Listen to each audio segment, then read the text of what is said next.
Then my first question to you is, you've been mediating so many cases in Delhi, at Delhi High Court and other courts, and you are known as not just a star mediator, a mediator who gives a lot of time and compassion.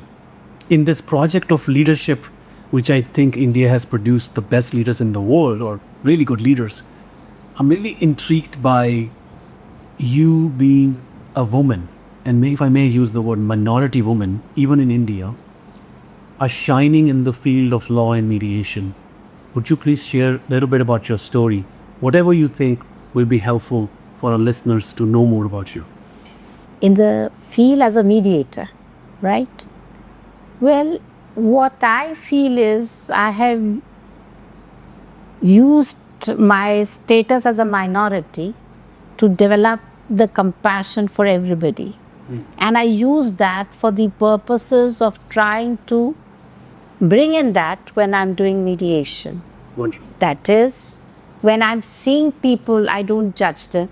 I see them from the point of view that if you were in that minority position, how would you behave? And how would you feel?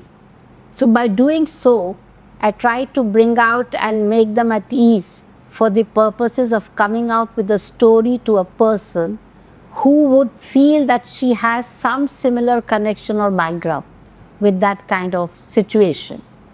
So that helps person to express themselves better. Yes. And that puts them at ease to come out with the true version of their story. And that helps me to move forward. Yes. Because they feel that they have a connection with me, and therefore would be in a position to appreciate Yes. and move the story forward towards resolution.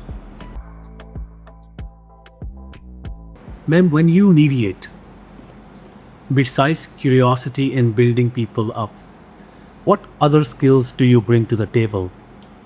Again, going back to your success and how people revere you in the practice of mediation, you must have more skills. So I request you to share some more with us. See, first, when I'm talking to people, I try to see how much trust I can get from them, Yes. so that they open up with me, and they should feel confident that if they confide into me, it shall remain with me. So that takes little time, but the moment they feel, maybe my body language is such, they do get that feeling that I'm a compassionate person, and if they do tell me something, it shall remain with me, and therefore they are willing to open up. So once I'm able to build that trust, which I do in private sessions. In joint sessions, I just say, let's hear each other, let's listen what they are saying, and then we break. Sometimes I take private sessions first when I see that the parties can't see eye to eye. So I don't let them sit together, and I ask them to give me an option which party wants to come first to talk to me.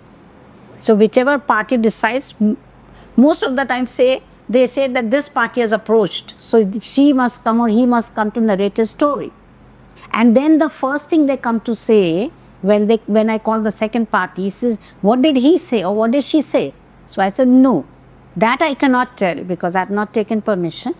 You tell me your story, and then let me see and take permission from both of you to see. So it has happened a number of times, and I think that word has gone, that I'm not willing to disclose unless some permission is given. And sometimes what I do, once I know that they are together, then I make them say that in joint session. I don't say it myself. So that builds also confidence that this was not communicated. So I try that confidentiality. Then I try to show that I'm not to be influenced if it's a big person or a meek female or a well-dressed female and a humble-looking person. I make sure that my body language is such that it doesn't show anything. So they feel that I'm not influenced the way they are standing or behaving. Even if sometimes they misbehave, I don't show anything, I just take it. So they feel like it's not going to work with me. So that's another thing which helps me to progress in my matter. And thirdly, I give them enough opportunity, and I tell that it's not that whatever you have told me or discussed with me, you might as well discuss with your counsels and then come back. Because you have more trust in the counsel you have engaged. You are meeting me for the first time and you're just hearing. So you might as well consult them and then come back. So with that, they feel that I'm not trying to promote something which their counsel or they don't feel confident to do, or which is not in their interest. So that has also helped me in breaking ice with my parties which come to me. So if you were doing a mediation where you thought the parties did not settle or they were not happy, and later on you figured out the mediation was utterly helpful or actually was successful because they came back together years later, let's say they reconciled, and or they thanked you, they came in person, or you heard from a third party that the mediation was very helpful, but you didn't think it was that helpful. Well, it was in a case of a partition suit between the brother and the sister. Yeah. And both of them wanted one of them wanted vertical partition and the other horizontal. And the law was such that did not permit subdivision of the plot because it was 500 square yards. MCD, the authorities said you cannot divide it. Yes. But you can construct it and divide horizontally or vertically, whatever way you want. Yeah. But the area will be as per the large area of the plot, which is 500, which permits 70%. Yeah. But had there been a division, vertical division, they would have got 100% coverage. Wow. So when they were not agreeing to anything, I was able to put a seed in their mind that either they should approach some builder which would sort out for them how to get the floor facing the part which each one wanted, and how the builder would take the backside, and yet they would have money to do it. Yes. Well, at that time, both the parties were stubborn that no, we are not willing to go to the builder, we want to resolve it ourselves and we are not interested, we'll fight it out in the court. And the matter was sent back to the court.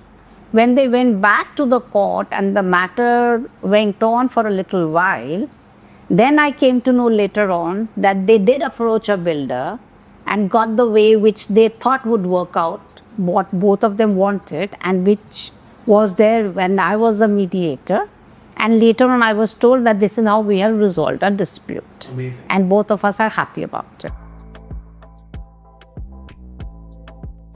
You mentioned expectations, that it is about management of expectations. Wonderful.